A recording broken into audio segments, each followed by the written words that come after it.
Hi, I am Janani. I am lactation counselor. இன்னைக்கு நம்ம எதை பற்றி பார்க்க போகிறோம் அப்படின்னா நிறைய பேர்த்துக்கு மில்க்கு எப்படி ப்ரொடியூஸ் ஆகுது அப்படின்னு தெரியாமல் இருக்குது. நம்ம இன்றைக்கி அதை பற்றி பார்க்கலாம். மில்க்கு நமக்கு எப்படி ப்ரொடியூஸ் ஆகுதுன்னு பார்த்திங்க அப்படின்னா பேபி நம்மக்கிட்ட கரெக்டான பொசிஷன் அண்ட் அட்டாச்மெண்ட்டோட சக் பண்ணும் போது ப்ரொலாக்டின் அப்படிங்கிற ஒரு ஹார்மோன் செக்ரேட் ஆகிறதுனால நமக்கு மில்க்கு ப்ரொடியூஸ் ஆகுது. இப்போது நமக்கு பேபி பால் குடிக்கும் போது ப்ரொடியூஸ் ஆன அந்த ப்ரொலாக்டின் வந்துட்டு மில்க் செக்ரேஷனை எடுத்து வச்சுருக்கோம். அந்த மில்க்கு தான் பேபி குடிப்பாங்க, சரிங்களா? இப்போ பேபி சக் பண்ணும்போது நெக்ஸ்ட்டு ஃபீடிங்க்கான தேவையான மில்க் ப்ரொடியூஸ் பண்ணுறதுக்கான ப்ரொலாக்டின்ங்கிற ஒரு ஹார்மோன் ரெடியூஸ் ஆகும்.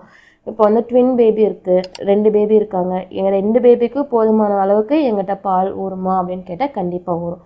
ஏன்னா 2 பேபியுமே 2 பிரஸ்ட்லையும் சக் பண்ணும்போது பேபி எந்த அளவுக்கு சக் பண்ணுறாங்களோ அதுக்கு பொறுத்து தான் ப்ரொலாக்டின் ரிஃப்ளெக்ஸ் இன்க்ரீஸ் ஆகும், சரிங்களா? அந்த ப்ரொலாக்டின் ஹார்மோன் எப்படி எந்த டைமில் அதிகமாக இருக்குன்னு பார்த்தீங்கன்னா டே டைமை விட நைட் டைமை கம்பேர் பண்ணும்போது நைட் டைமில் அதிகமாக இருக்கும்.